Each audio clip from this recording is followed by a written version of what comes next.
ทุกๆคนบอกว่าจะมาจากที่ใดก็ตามเมื่อมาอยู่รวมกันแล้วก็ให้มีความรักมีความเมตตามีความห่วงใยซึ่งกันและกันปกป้องดูแลและรักษาซึ่งกันและกันว่าจะเป็นเรื่องความปลอดภัยจากอันตรายต่างๆจากทั้งมนุษย์และอมนุษย์นั่นแหละมนุษย์คือผู้ลุกล้านอมนุษย์อาจจะเป็นพวกสัตว์ที่มีพิษผู้ลุกล้านต่างๆให้ดูแลกันบ่ว่าจะเป็นความปลอดภัยด้วยอาการเจ็บไข้ได้ป่วยให้เบิ่งกันบอกกันแนะนำกันให้พาไปหาหมอเวลาเจ็บไข้ได้ป่วยก็บ่มีรถไปจังซี่บ่รู้จักให้มาหาแอดมินเขาพาไปหาหมอค่าดูแลรักษานั้นอันนี้ก็ทางหลวงพ่อนั่นแหละก็สิไปดูแลคือเก่าเบิดทุกคนนั่นแหละว่าสิเป็นการเจ็บไข้ได้ป่วย หรือหลายๆอย่างให้เฮาคิดถึงว่าทุกๆคนน่ะคือร่างกายแขนขาอวัยวะของเฮาเองเป็นดวงตาของเจ้าของเองเป็นหูของเจ้าของเองเป็นหูเป็นจมูกเป็นลิ้นเป็นกายเป็นใจของเจ้าของเองร้อยดวงใจพันดวงใจหมื่นแสนล้านดวงใจให้มันเป็นดุจดังว่าใจเดียวกันเป็นใจเจ้าของเองนั่นแหละถ้าผู้ใดสิมีการอิจฉาริษยาหรือพยายามคุยเว้าพื้นกันนินทากันให้ตักเตือนกันว่าเฮามาหยังพวกเฮามาหยังพวกเฮามาละความเห็นแก่ตัวบ่แม่นบ่พวกเฮามาละความเห็นต่างๆบ่แม่นบ่ให้บอกกันแบบนี้ว่าให้ตักเตือนกัน บ่ให้เกิดความแตกแยกสามัคคีกันเริ่มต้นความรักใดเนี่ยความรักใดจะเสมอด้วยรักตนเป็นไม่มีแต่เฮารักตนเองจริงๆแล้วละก่อนเนี่ยเราจะไม่ทำร้ายใครเลยนะเราจะห่วงใยทุกๆคน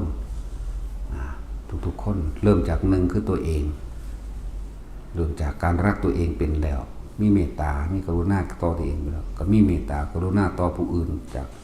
จากหนึ่งไปเป็นสองจากสองเป็นสามล้อมร่วมกันนับบ่ได้ให้เป็นใจเดียวกันให้เป็นแบบนี้ถ้าพวกเข้ามาอยู่นำกันแล้วถ้าพวกเข้าบ่รักษากันเองบ่ดูแลกันเองไผสิมาดูแลรักษาพวกเข้านั่นแหละบ่ว่าจากสิมาทางใดก็ตามเมื่อมาอยู่รวมกันแล้วให้ดูแลรักษากันนั่นแหละการอยู่รวมกันนานๆนั่นแหละจึงจะรู้อุปนิสัยและสันดานของแต่ละคนแต่ว่าถ้าอยู่แล้วก็มีผู้หนึ่งผู้ใดผู้หนึ่งเกิดกลายเป็นคนพาลหรือสร้างโทษในผู้อื่นสร้างโทษในตนเองเราก็ต้องขับออกเป็นธรรมดาต้องไล่ออกบ่ให้อยู่นำความเห็นแก่ตัวต่างๆนี่นั่นแหละมันสินำภัยอันตรายมาสู่หมู่คณะนะต้องเอาออกเมื่อหมู่พวกที่อยู่รวมกันตักเตือนแล้วตักเตือนอีกจนว่าเกินตักเตือนแล้วก็ให้ออกไปจังหวะละลายอย่างที่พวกเขาบ่เข้าใจในเรื่องไพ่ของพุทธศาสนาพร้อมพุทธศาสนาเขามันมีไพ่โดยไพ่นอกไพ่โดยไพ่นอกก็คือพวกที่มีความเชื่อความเห็นบ่ตรงกันพยายามสิทำลายจังซี่เขาก็สิหาคนเข้ามาผู้ใดผู้หนึ่งเมื่อสร้างประเด็นให้เกิดเป็นคดีให้เกิดการฟ้องแล้วก็สิจุดประกายตีข่าวลายออกไปเรื่อยๆเพื่อให้เกิดความเสื่อมศรัทธาดังที่เป็นมาตลอดนั่นแหละจึงบอกว่าให้พวกเขาดูแลรักษากันพอผู้ใดสิเว้าพื้นจุกจิกนินทาจับนินทาเกิดความแตกแยกนะให้ตักเตือนแต่ตักเตือนแล้วมันบ่ฟังดอกถ้ามันทุกคนมันมีเจตนาและจุดหมายมากบ่แม่นมา ปฏิบัติธรรมบ่แม่นมาประพฤติธรรมบ่แม่นมาละความเห็นแก่ตัวมันสิพยายามเขาไปคุยกุดหลังนั้นคุยกุดหลังนี้คุยกับเพื่อนคุยกับผู้นี้แล้วก็แยกออกเป็น2ฝัก3ฝ่ายไปแล้วบัดนี้นี่แหละจังว่ามันมีมาอยู่ตลอดนั่นแหละพวกเขาอยู่นำกันมานานแล้วเขาก็ต้องเข้าใจกันว่าอุปนิสัยของผู้นั้นผู้นี้เป็นแบบใดโดยรวมแล้วบ่เป็นอันตรายต่อไผจังซี่นะโดยรวมแล้วบ่เป็นอันตรายแต่ว่ามีผู้ใหม่เข้ามาบัดนี้1 เดือนเริ่มเห็นความแตกต่างคนผู้นี้มีแต่คอยบอกความแตกแยกนั่นนี่ขับออกแต่พวกเขาบ่รักษากันเองไผสิรักษามันมีอีหยังที่ลึกลับที่พวกเฮาหลายๆคนบ่ได้ติดตามข่าวติดตามไพ่ในพุทธศาสนานะมันสิมีกลุ่มคน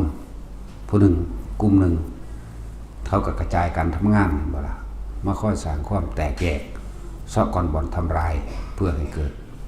ความศรัทธาเสื่อมถอยนะ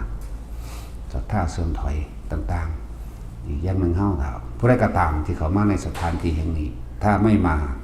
ทำบุญทำทานบำเพ็ญสาธารณกุศลประโยชน์ขับออกบ่ให้ความร่วมมือใดๆทั้งสิ้นเพราะสถานที่นี้เป็นสถานฝึกตนสร้างคนให้เป็นพระเป็นการบำเพ็ญสาธารณประโยชน์สาธารณกุศลบ่แม่นหวังสิให้ข้าวบ่แม่นหวังสิให้ผู้ใดมาหลายๆอย่างแต่การทำธุรกิจร่วมกันในสถานที่แห่งนี้ก็บ่ให้มีนะจะไปลงทุนลงหุ้นรวมกันเฮ็ดนั่นเฮ็ดนี่แต่มันผิดกันมามันบ่ได้ว่าเป็นน้ำคน2คนที่เห็นแก่ผลประโยชน์หรือความโลภของตนเด้หลวงพ่ออันนั้นหลวงพ่ออันนี้โลดเด้มันจะเอาจุดใหญ่ไปได้มาเป็นประเด็นจากว่าวัดนั่นหลวงพ่อนั่นนี่บ่ได้ว่าเจ้าของเด้ซึ่งมันก็เคยมีมาแล้วเวลากันทะเลาะกันมาโอ้ยก็เห็นว่าเป็นลูกศิษย์หลวงพ่อดอกจังให้ยืมก็เห็นว่าอยู่น้ำหลวงพ่อมานานนั่นแหละจังไว้ใจนี่มันเว้าไปนี่เด้มันบ่ได้เว้าเรื่องความโลภของตัวมันเองว่าสิได้ผลกำไรจังซั่นจังซี่บ่เว้าเด้แล้วก็เอาคำว่าหลวงพ่อเดี๋ยวมาหย่อมาแหย่มาหยันกันเพื่อให้ได้เงินคืนเวลามันโกงกันเนี่ยอันตรายอย่างหนึ่งก็มีแบบนี้นะสั่นว่าให้ทุกคนระวังซึ่งกันและกันรักษากันและกันนั่นแหละว่าพวกเขาก็ผ่านมาหลายแล้วล่ะอันพวกอยากเป็นหัวหน้าหมู่อยากเป็นใหญ่หมู่จังซี่นะแล้วก็ค่อยกระซิบกระแซะผู้นั้นผู้นี้ดึงเขามาเป็นสมัครพรรคพวกแล้วก็เริ่มเป็น2ฝ่ายทำงานบ่ลงกันเด้บัดแม่ครัวก็ผิดกันเพราะแม่ครัวแม่สวนหรือยังกันแล้วแต่เริ่มเป็นแม่นบ่แม่นกระบวนการเสาะก่อนบ่ทำลายก็เป็นการเฮ็ดสร้างความแตกแยกแย่งชิงความเป็นใหญ่เป็นหนึ่งในสถานที่นะบ่ให้มีทุกคนเสมอภาคกันเด้ต่างฝ่ายต่างเข้ามาละตัณหาอุปาทานต่างฝ่ายต่างเข้ามาละไม่เบิ่งความเห็นแก่ตัวของเจ้าของเองละความเห็นตัวเองต่างฝ่ายต่างมุ่งเน้นเข้ามามาหยังนะส่วนคนที่เข้ามาบ่เสาะคนบ่ทำลายเดือนนึงก็ฮู้จักดอกมันจะค่อยกระเซาะกระแซะไปเรื่อยพวกนี้สิค่อยๆเสื่องซึมเป็นผู้ให้ก่อนให้เงินให้นั่นให้นี่แล้วก็ค่อยๆนุ่มน้าวให้เกิดความเสื่อแล้วก็คอยดึงผู้นั้นดึงผู้นี้จังว่าพวกเขาให้ดูแลกันผู้ใดเป็นอันตรายนั่นนี่ปกป้องกันมันมีผู้ใดปกป้องตัวเขาเองเท่ากับตัวเขาเองก็ในเมื่อเขารักตัวเองเสมอด้วยตนรักตนเสมอผู้อื่นแบบนี้เริ่มจาก1เขาปกป้องตัวเองแบบนี้เขาก็ต้องการผู้อื่นมาทำร้ายเขาแบบนี้เขาก็บ่ทำร้ายผู้อื่นแล้วเขาก็รักษาผู้อื่นแบบเขารักษาตัวเองนั่นแหละแพร่กระจายออกไปจากคนผู้หนึ่งเป็น2เป็นแสนเป็นล้านไป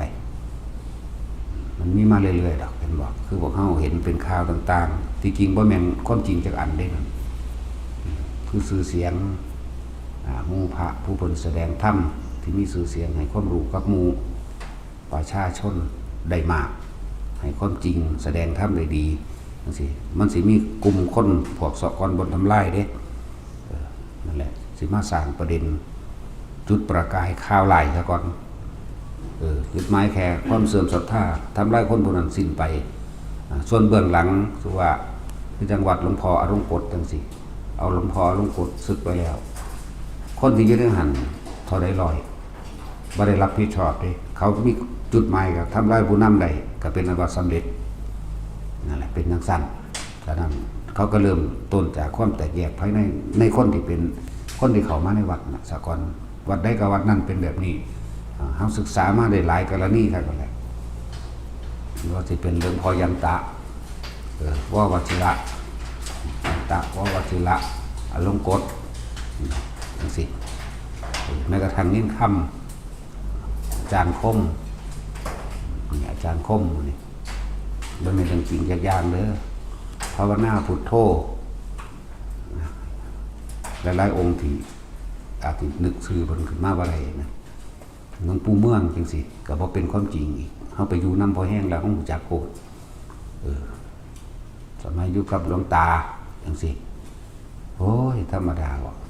บวชเข้ามาได้4 ปีกว่าสิได้เข้าไปดูแลอันนั้นอันนี้จักหน่อยใส่มีดโกนปาด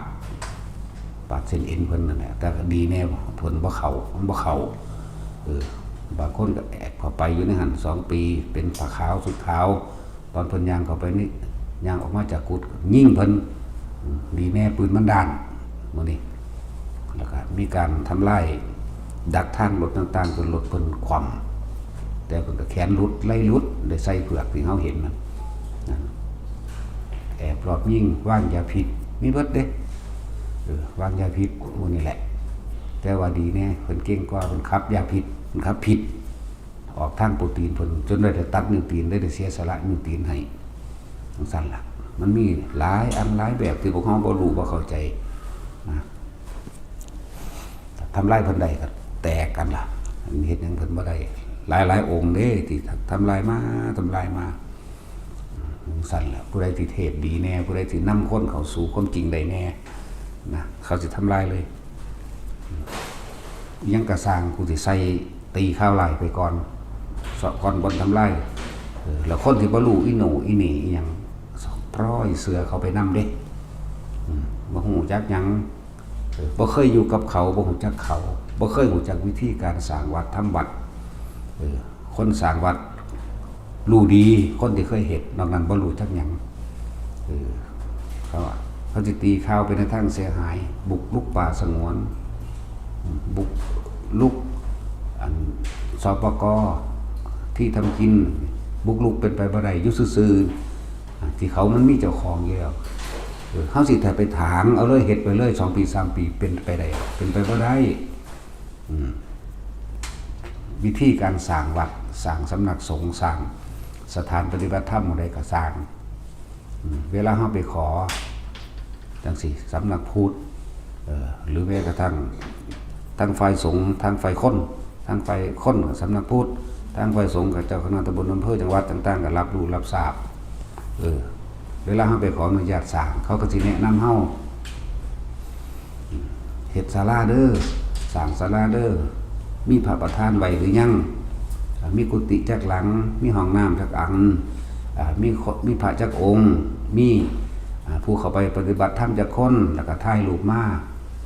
แล้วจังขอตามระเบียบการหมดภายหลังมีแต่ให้เฮ็ดไปก่อนทั้งนั้นแหละเข้าใจว่าล่ะมีตั้งแต่เอกสารนี่ไปภายหลังแต่ว่าก็สร้างไปเลยนี่เป็นแบบนี้นี่คือความจริงส่วนทางนั้นกฎหมายก็จะว่าไม่ได้รับอนุญาตบุกรุกป่าสงวนแห่งชาติบุกรุกสปก. 2-3 ปีสิบุกมาแต่ทางไหนมันว่ามีผู้เห็นเลยบ่แม่นบ่ล่ะในทางนี่คือเขาสิใส่ตัวนี้เขามาเป็นการทำลายหมู่คณะสงฆ์นะแต่คนบ่รู้เรื่องจะไปแสดงความคิดเห็นคอมเมนต์ในทางที่เสียหายกับเขาแต่ของบ่ฮู้จักเขามีไผฮู้จักกฎหมายมันใส่ตัวนี้แต่คนสร้างบ้านแท้ๆเฮ็ดไปแล้วเป็นบ้านเป็นหลังมีห้องน้ำติดฟืนติดไฟจังไปขอบ้านเลขที่ที่หลัง เรียกว่าอนุญาตที่หลังคือกันบ่ต่างกันเลยนั่นแหละพวกนักกฎหมายทั้งหลายเลยมันสิใส่วิธีนี้ไม่ได้รับอนุญาตบางใดไม่ได้รับอนุญาตโดยที่ดินเป่าๆเลยเดี๋ยวนี้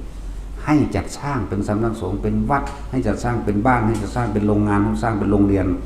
โรงพยาบาลบ่มีแต่สร้างไปก่อนเราเดินเอกสารที่หลังแล้วก็เป็นไปบ่ได้ที่ไปทางเอาเลยเฮ็ดอยู่อัน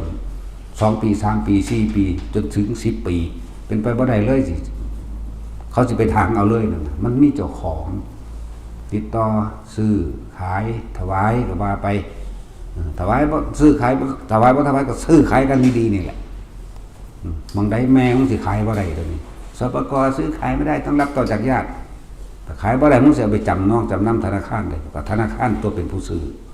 มึงซั่นแล้วหลายแบบนี่สิเอามาตีเด้อถึงว่าพวกเฮากลุ่มใดกลุ่มบุคคลใดเข้ามาบ่บำเพ็ญกุศลสาธารณะมาท่านบ่ให้เข้าบ่ให้ความร่วมมือสังเกตเบื้องโลดภาคใต้เขาเฮ็ดแนวใดๆเฮาก็เฮ็ดได้คือกันนะเอาแบบเดียวกันจึงสิอยู่รอดเด้อเขาฆ่าพระเผาทำลายวัดเฮาก็ฆ่าบัดนี้คือกันรู้จักบ่ล่ะกูบ่ได้ย่านว่าเขาฆ่าได้กูย่านกูฆ่าเขานั่นได้ที่บอกว่ามาเรื่อยๆนั่นแหละในเมื่อภาคใต้เฮ็ดได้ภาคอีสานก็เฮ็ดได้จักว่าล่ะภาคเหนือก็เฮ็ดได้นั่นแหละบอกประกาศไปจังซี่เลยเฮาเปิดหน้าอยู่แล้วบ่มีลุบๆซุบๆซิบๆก็แล้วกันหน้าว่าให้ทุกคนรู้ไว้แม่นเหลือหลวงพ่อผู้เดียวกูก็สิกัดหูเอาดอกจักว่าล่ะกอดมันไว้แน่นๆกัดหูมันตายฆ่ามันก็ได้มันเอาชีวิตแลกเด้อนั่นแหละพระหลายๆองค์พระมหาอภิชาติหรือหลวงพ่อยังถือยิ่งตายแน่จังสั่นแหละในเมื่อเขาเฮ็ดได้เฮาก็เฮ็ดได้บ่มารู้ประเทศไทยนั้นเป็นอะไรแต่ให้มันหมุนไปเลยข้อมผลิตภาคใต้ข้อมผลิตภาคเหนือก็มีคือกันล่ะวะเนาะภาษาสื่อมันบ่ต้องไปสนใจสมณะสารูปเหมาะหรือบ่เหมาะดอกนะมึงเฮ็ดได้กูก็เฮ็ดได้นี่แหละเขาอาศัยจุดอ่อนพวกเขาเป็นคนที่มีเมตตาเป็นมีสัมมาคารวะหมู่พระสงฆ์องค์เจ้ามีเมตตามีสัมมาคารวะมีความเรียบร้อยสงบเสงี่ยมเขาสิเอาจุดนี้ไม่เหมาะไม่ใช่สมณะสารูปไม่เหมาะผิดวินัยแต่กินเหล่านี้จับสึกโหลดแต่คนกินคือบ่สึกคนบุเนาะคนกินเมาขับรถไปซ่อนกันบางนั้นบางนี้พวกขายยาบ้าขาฮอดพ่อฮอดแม่จังคือบ่ประหารบุกอดพาเฮ็ดยังจะทั้งต้องเข้ามาสึกเถอะว่าดิเนาะนั่นแหละพระวินัยมันก็แน่นหนาบ่แห้งแหละบ่ต้องเอากฎหมายมาดับนะได้ก็ตามที่บ่แม่นพระวินัยบัญญัติจากพระพุทธเจ้าบ่เฮ็ดนำพุทธเจ้าบ่เคยตั้งพระสังฆราชพุทธเจ้าบ่ตั้งพระครูพระพุทธเจ้าบ่ตั้งพระพรหมพระธรรมพระราชบ่มีนี่ต่างหากมองเฮาเอารุ่นใดก็สร้างเฮาบ่เงิดนะเฮาบวชนำพระพุทธเจ้าเฮาบ่ได้ไปบวชนำอันเถระเถเละสมาคมสมาเข้มหยังทั้งใดบังคับบ่ได้ดอกมีแต่ให้ตายเท่านั้นจังสิแล้วนั่นแหละจังว่าเอาชีวิตแลกเอาโลดเฮ็ดจังได๋ก็ตายอยู่แล้วแม่เนาะเกิดว่าตายก็แห้งแล้วตายเพราะว่ามีเป็นคติตัวอย่างจะบ่ดีกว่าบ่นะบ่เฮ็ดนำคนเด้ภาษาคนมันจังแมงหยังพวกวุ่นวายพวกหาแต่ตำแหน่งพวกหาแต่อำนาจมึงสิเอาไปไสมึงก็เอาไปตายคือกันนั่นแหละอะไรจังว่าเฮาประกาศเปิดหน้าอยู่แล้วปริญาณจันกระตายว่าจันกระตายยานหาแม่หยังกูยันตะสู้ตายย้อนกูนี่พี่เนาะบริญาณว่ากูสิตายย้อนสู้เด้นั่นแหละประกาศเปิดหน้าบ่เคยอ้อนขอให้ครับพวกอายุติธรรมดอกนาเฮานี่ลงใจกับพระพุทธเจ้าบ่มีผู้ใดมากดขี่คมหัวเฮาไหวพระพุทธเจ้าได้โตเฮาเองลงเองเนี่ยโตเฮานี่ย่อมทำตามด้วยความเคารพนับถือเองเฮาบ่ได้ไหวโดยประเภทนี้คนพาไหวเด้เฮาไหวด้วยหัวใจเคารพนอบน้อมโดยเห็นความจริงเป็นจักพยานให้พระองค์ได้นรกแบบนี้สวรรค์แบบนี้กรรมแบบนี้รับแบบนี้บาปแบบนี้บุญแบบนี้เด้นั่นแหละ เฮาบ่ยอมได้ไหวคนมีอำนาจที่บ่มีคุณธรรมถ้ามีคุณธรรมและมีอำนาจไหวถ้าบ่มีก็แล้วแต่หิแมงได้ภาษาหมาบ่เด้สั่นแหละเอาล่ะพอ